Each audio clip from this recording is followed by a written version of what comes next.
जोहार दोस्तों, आज फिर से एक नए वीडियो के साथ आप लोगों के सामने उपस्थित हूँ। इस वीडियो को पूरा ज़रूर देखिएगा, क्योंकि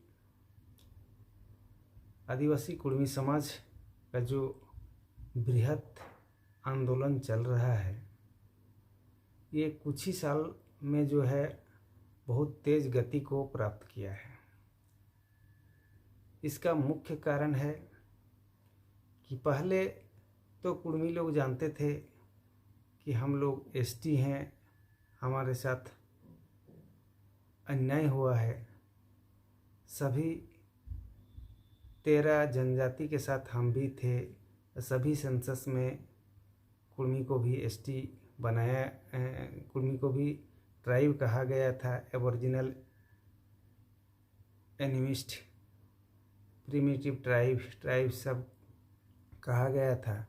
और उन सब में जिनको जिनको रखा था सबको एसटी में शामिल किया गया है और कुर्मी को छोड़ दिया गया है। इसलिए कुर्मी लोग भारत सरकार को, राज्य सरकार को चिट्ठी देते थे, मेमोरेंडम देते थे और निवेदन करते थे कि कुर्मियों को भी एसटी में शामिल किया जाए।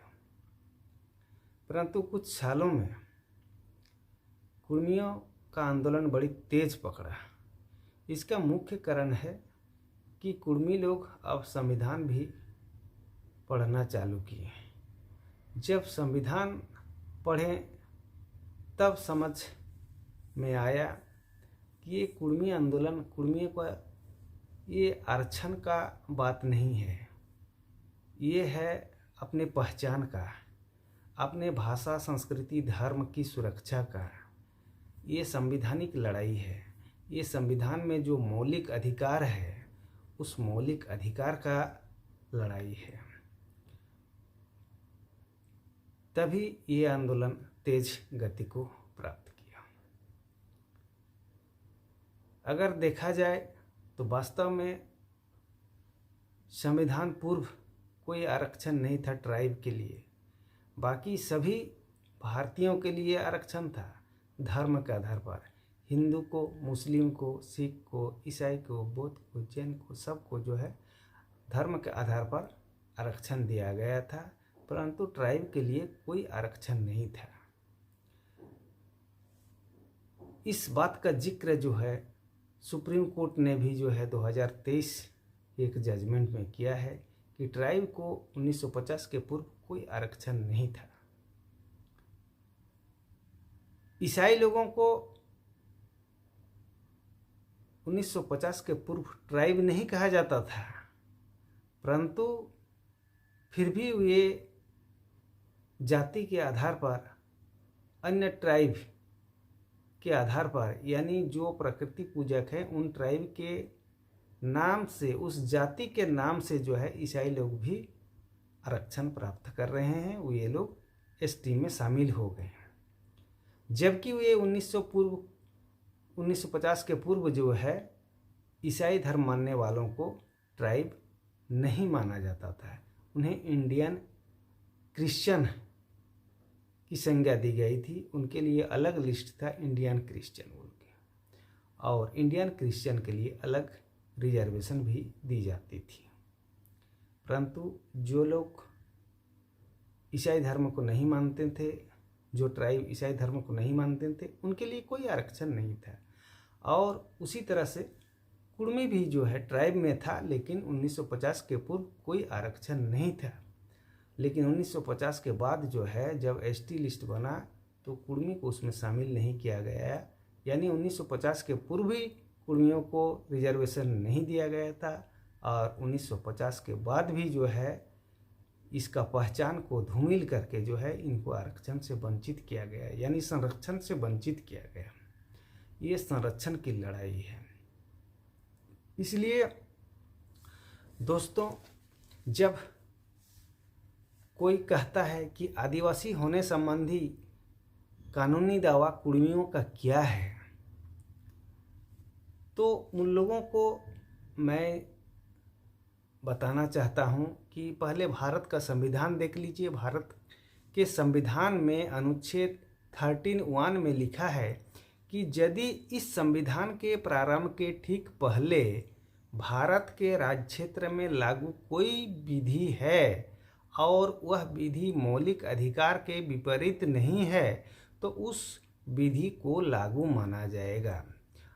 1950 के पूर्व जितने भी सेंसस हुआ है, जितने भी ट्राइब संबंधी नोटिफिकेशन हुआ है, ये आज भी लागू माना जाएगा। ये संविधान के भाग 3 के विपरीत नहीं है, यानी मौलिक अधिकार के विपरीत नहीं है। इसलिए भारत सरकार के गृह विभाग द्वारा 3 मई 1913 को किया गया नोटिफिकेशन अभी भी लागू है, जिसमें अन्य जनजातियों के साथ कुर्मियों को भी भारतीय उत्तराधिकार अधिनियम 1865 से छूट दी गई थी। संविधान के अनुच्छेद 13(2) ये अनुच्छेद जो है मौलिक अधिकार के अंतर्गत आता है। संविधान के अनुच्छेद 13(2) कहता है कि राज्य ऐसा कोई विधि नहीं बनाएगा जो मौलिक अधिकारों को छीनती है या कम करती है और मौलिक अधिकारों के उल्लंघन में बनाई गई प्रत्येक विधि उल्लंघन की मात्रा तक शून्य है।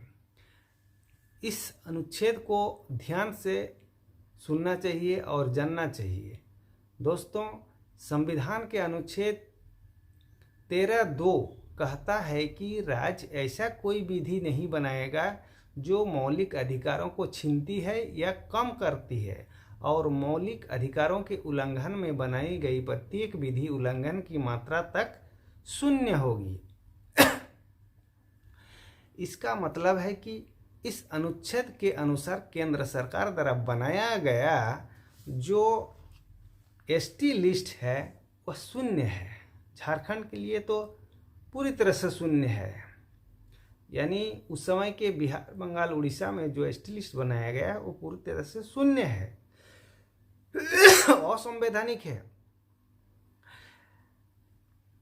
क्योंकि राज्य ने एसटी लिस्ट तो बनाया परंतु बृहत छोटानागपुर पठार के कुर्मी जनजाति का मौलिक अधिकार को छीना है।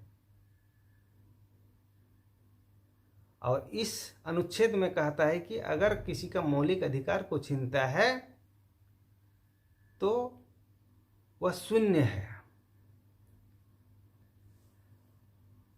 बृहत छोटानागपुर के कुर्मी जनजाति का मौलिक अधिकार को छीना है और कम भी किया है। कुर्मी जनजाति के मौलिक पहचान को छीना है, यानी कुर्मियों के जनजाति होने का मौलिक पहचान को ही छीना है।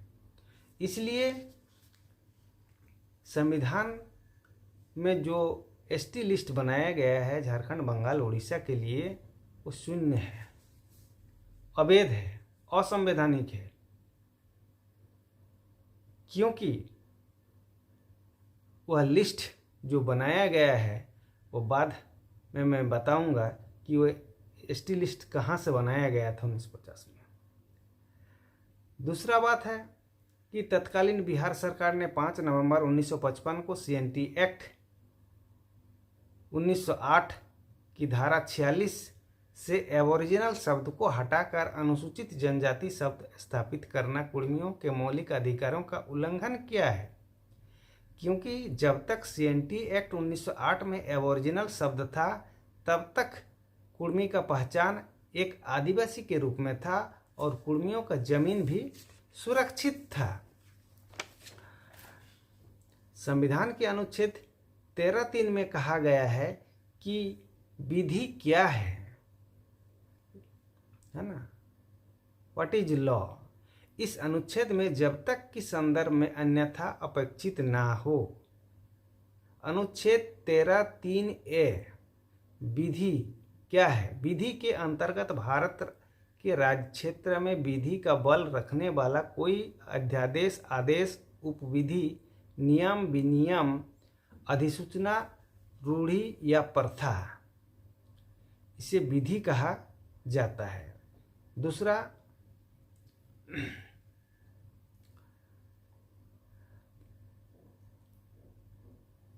इसी को जो है यदि आप देखेंगे, यानी 1950 के पूर्व के सारे सेंसस रिपोर्ट नोटिफिकेशन गेजेटियर सरकार के ordinance, order, bylaws, rule, regulation, notification के तहत ही किया गया है। इसलिए सेंसस रिपोर्ट नोटिफिकेशन गेजेटियर जिसमें कुर्मी जनजाति को एबोरिजिनल, एनिमिस्ट ट्राइब या प्रिमिटिव ट्राइब लिखा गया है या माना गया है, ये सभी विधि है और अस्तित्व में या विद्यमान है अब तक। आप देखेंगे 8 दिसंबर 1931 के नोटिफिकेशन में जो बिहार एवं उड़ीसा प्रोविंशियल गवर्नमेंट ने जारी किया था में लिखा है, रेगुलेशन लिखा है, ऑर्डर लिखा है, नोटिफिकेशन लिखा है, रूल इसी जो है लिखा है। संविधान के अनुच्छेद 13(3) बी में लिखा है कि कौन सा विधि प्रवृत्ति में है या लागू है।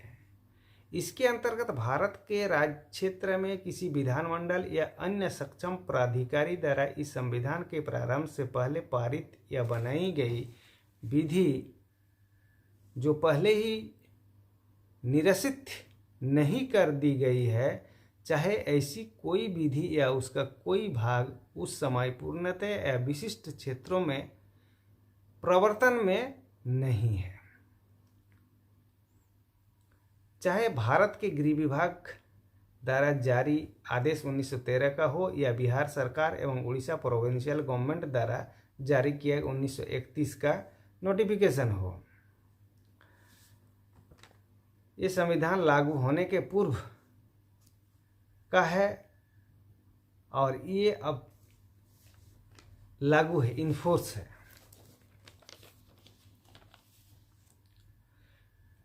संविधान के अनुच्छेद 13(4) कहता है कि इस अनुच्छेद की कोई भी बात अनुच्छेद 368 के अधीन किए गए इस संविधान के किसी संशोधन को लागू नहीं होगा। यानी इस नोटिफिकेशन का 1950 के पूर्व के जो नोटिफिकेशन है 1913 और 1931 के नोटिफिकेशन को सरकार संशोधन नहीं कर सकती है। संसद भी इसको संशोधन नहीं कर सकती है, न इसको खारिज कर सकती है।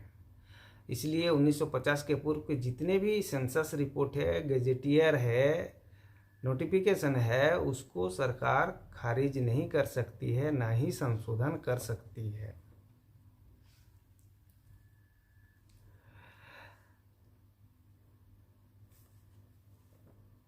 दोस्तों,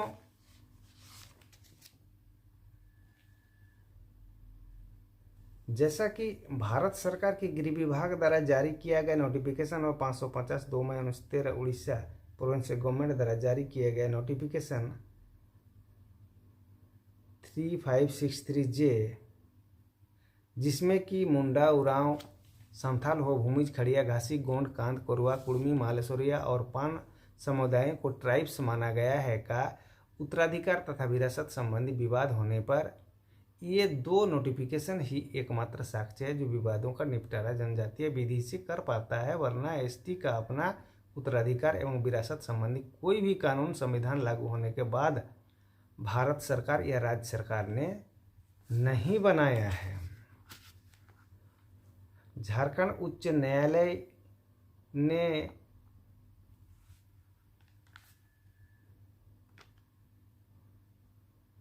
अगस्त 2011 को Junas Amrit Theophil Tirkey versus Anandini Tigga and others के एक प्रोबेट केस में न्याय निर्णय देते हुए जिक्र किया है कि भारत सरकार के गृह विभाग द्वारा जारी किया गया नोटिफिकेशन नंबर 550 2 मई 1913 एवं बिहार एवं उड़ीसा प्रोविंशियल गवर्नमेंट का नोटिफिकेशन नंबर 3563J दिनांक 8 दिसंबर 1931 में उरांव एवं इस नोटिफिकेशन में उल्लिखित अन्य जनजातियों को भारतीय उत्तराधिकार अधिनियम 1925 से छूट दी गई है। इसलिए इस नोटिफिकेशन में उल्लेखित उरांव एवं अन्य जनजातियों के ऊपर इनका अपना कस्टम लागू होगा। ये नोटिफिकेशन अभी तक एग्जिस्ट है, इसको सरकार खारिज नहीं कर सकती है।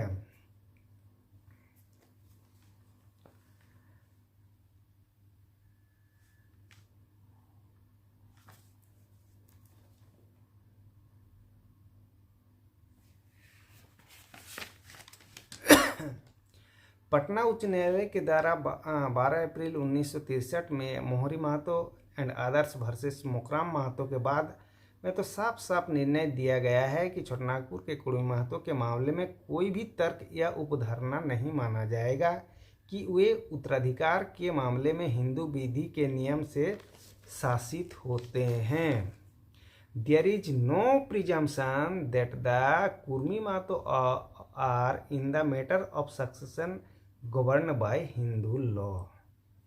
ये कोई प्रिजम्पशन नहीं चलेगा, है ना। यानी प्रथम दृष्टिया 1913 और 1931 के नोटिफिकेशन को देखने पर कुर्मी महतो के ऊपर हिंदू विधि उत्तराधिकार संबंधी नियम से शासित होना नहीं माना जाएगा, ये कहा है। इन्हें अपना रूढ़ी परंपरा संबंधी साक्ष्य प्रस्तुत करने का मौका जरूर देगा।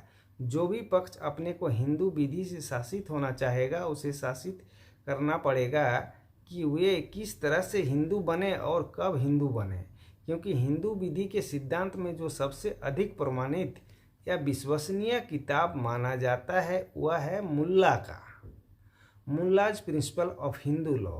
13वां संस्करण के पृष्ठ 82 में उल्लेखित किया है कि छोटानागपुर के कुर्मी महतो मूल रूप से आदिवासी यानी आदिम मूल निवासी हैं। द कुर्मीज महतो ऑफ छोटानागपुर दो एबोरिजिनल इन ओरिजिन, इस तरह का लिखा गया है ना। तो दोस्तों इसका कानूनी प्रभाव जो है इस तरह का आपको दिखा रहे हैं। ये हाई कोर्ट का जजमेंट जो है सभी कोई मोटा मोटी जानते हैं। 1963 के हाई कोर्ट के जजमेंट में भी कहा है कि notification of 550 of the second में 1913 under section 332 of the Indian succession act 1865 which withdraw the act with retrospective effect from among other tribes the tribes known as Kurmis, that is the Kurmi Mahto tribe of Chotanagpur, as distinguished from the entirely distinct Bihari caste of Kurmi, on the ground that they have customary rules of succession and inheritance incompatible with the provision of that act, indicates that the whole tribes at least had not then become Hindu. If all Kurmi Mahto were Hindu, then the notification would have been unnecessary, as the act does not apply to Hindus। ये notification ही बेकार हो जाता है अगर कुर्मी महतो सभी कुर्मी जो है अगर हिंदू होते, इस तरह का बात किया है। इसलिए उस नोटिफिकेशन में जितने भी ट्राइब हैं उनका अपना अलग कस्टम अलग परंपरा है। वो ये ट्राइब हैं उसका अपना कस्टम होता है। 11 जुलाई 1923 को तो भारत सरकार के सर्वोच्च न्यायालय ने जो एक महत्वपूर्ण निर्णय दिया है, उस निर्णय के आलोक में एसटी लिस्ट में छूटे इस समस्त जनजातियों को अनुसूचित जनजाति सूची में शामिल करना चाहिए और इनके संख्या के अनुसार रिजर्वेशन सीट तय कर देना चाहिए। सर्वोच्च न्यायालय ने जो नया निर्णय दिया है वो ये इस प्रकार है। It has also been held that if an applicant is able to produce authentic and genuine documents of the pre-constitution period showing that he belongs to a tribal community, there is no reason to discard his or her claim as prior to 1950 there were no reservation provided to the tribes included in the constitution schedule tribe order. यानी जो अभी schedule tribe में भी हैं उन्हें 1950 के पूर्व कोई रिजर्वेशन नहीं था। अगर कोई व्यक्ति कोई समुदाय 1950 के पूर्व का ऑथेंटिक और जेन्युइन डॉक्यूमेंट दिखाता है कि वे ट्राइब थे, उनके पूर्वज ट्राइब थे, तो उन्हें शेड्यूल ट्राइब नहीं करने का कोई कारण नहीं है। उन्हें शेड्यूल ट्राइब करना ही चाहिए। इसलिए भारत में जितने भी ट्राइब जो छूटे हुए हैं 1950 के पूर्व, उसका प्रमाण है कि वे लोग ट्राइब थे। उन समस्त जनजाति समुदायों को अनुसूचित जनजाति में शामिल करना चाहिए। ये सुप्रीम कोर्ट का इस निर्णय से समस्त जनजातियों पर आशा जो है एक संचालित कर दिया है कि इन समस्त जनजातियों को शेड्यूल ट्राइब सरकार को शेड्यूल ट्राइब में शामिल करना चाहिए।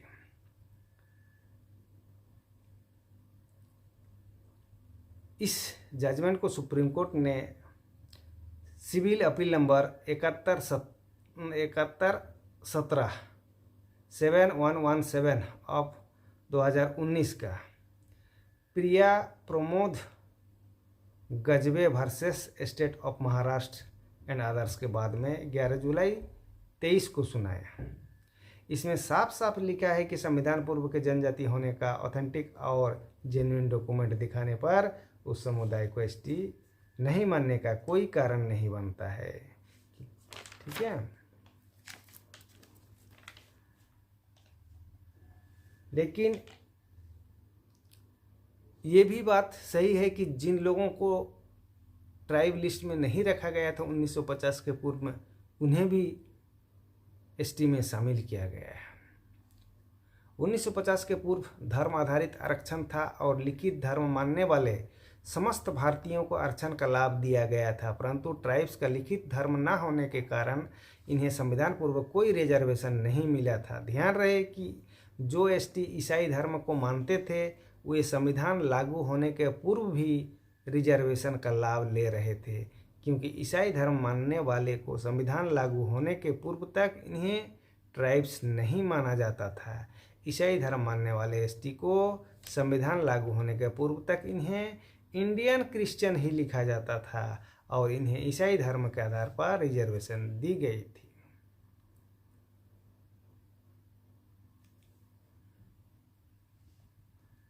अब मौलिक अधिकार के संबंध में फिर दूसरा अनुच्छेद का हम जिक्र करेंगे।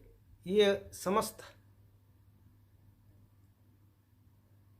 बातें जो है मौलिक अधिकार के 13 के अंतर्गत कहें, 1, 2, 3, 4 सभी कहें। अब दूसरा है कि ये कुर्मियों के एसटी में शामिल नहीं करने से जो है मौलिक अधिकार, समता का अधिकार, इनका भी उल्लंघन हुआ है, क्योंकि समता का अधिकार में 2 शब्द आता है। एक विधि के समक्ष समान और सबको समान संरक्षण, यानी इक्वलिटी बिफोर लॉ के अंतर्गत 2 वाक्य है, equality before law and equal protection of the law.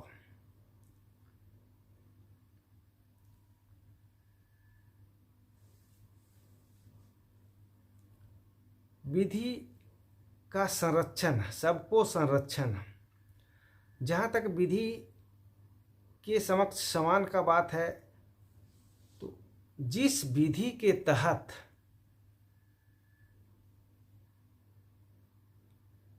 संविधान पूर्व में जो 13 जनजाति थे जिनको भारत सरकार ने नोटिफिकेशन किया था, और 1950 के पूर्व जितने भी सेंसस हुए हैं उन सभी में जिन जिन जनजाति को ट्राइब कहा गया है उन समस्त जनजातियों को 1950 के बाद जो है एसटी में शामिल किया गया है।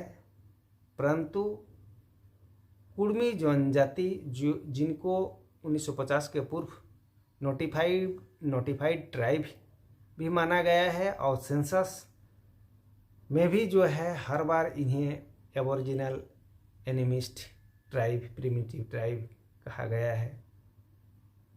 इस कुड़मी जनजाति को न्याय नहीं मिला है, इन्हें एसटी सूची में नहीं रखा गया है। क्यों नहीं रखा गया है, किस लिए नहीं रखा गया है, इसका कारण क्या है? क्या इसे कोई नोटिफिकेशन करके हटाया गया था? नहीं शामिल करने का कोई कारण नहीं है। इसलिए ये षड्यंत्र था, भारत सरकार ने षड्यंत्र किया है। भारत सरकार के मनुवादी जो नेता लोग थे, जिन लोगों ने लिस्ट बनाया है एसटी का, उन लोगों ने कुड़मियों के साथ धोखा किया है। और जो संविधान में मौलिक अधिकार का बात किया गया है, ये मौलिक अधिकार उन अनुच्छेद 14 का भी पूर्ण रूपेण उल्लंघन है। समता का अधिकार, विधि के समक्ष सभी समान, जिस विधि के तहत अन्य जनजातियों को एसटी में शामिल किया गया था, उस विधि के तहत ही कुड़मी को भी शामिल करना चाहिए था। इसलिए यहाँ समता का अधिकार का उल्लंघन हुआ है। दूसरा, समता का अधिकार में एक दूसरा वाक्यांश है जिसको कहते हैं equal protection from the law. क्योंकि एसटी लिस्ट बनाया गया है कि जनजातियों के संरक्षण के लिए, उनकी सुरक्षा के लिए, उस संरक्षण से जो है कुड़मियों को जो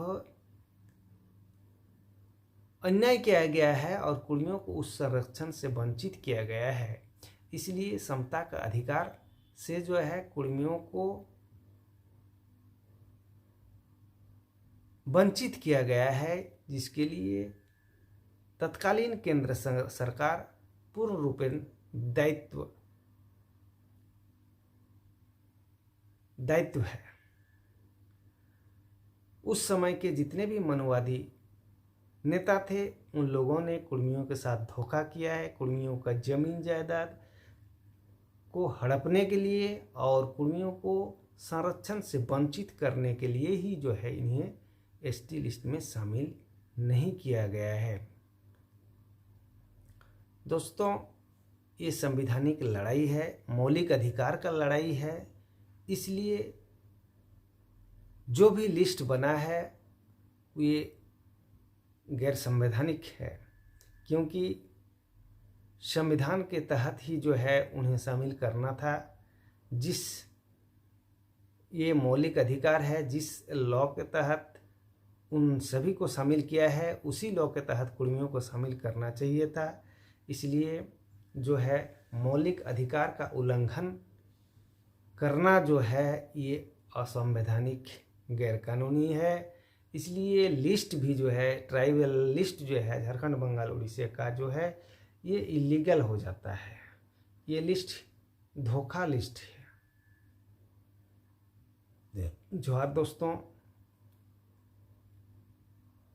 अभी कुड़मियों आंदोलन को और तेज करना होगा, संरक्षण का अधिकार प्राप्त करना होगा, समता का अधिकार प्राप्त करना होगा। मौलिक अधिकार है, मौलिक अधिकार को हासिल करना होगा। कुड़मियों का पहचान को बचाना होगा, भाषा, संस्कृति, धर्म को बचाना होगा। इसलिए आंदोलन जारी रखें। बस वीडियो कैसा लगा? अगर अच्छा लगा तो इसे शेयर कमेंट कीजिएगा, अपने दोस्तों को शेयर कीजिए, लाइक कमेंट कीजिए, सब्सक्राइब करना ना भूलें। धन्यवाद।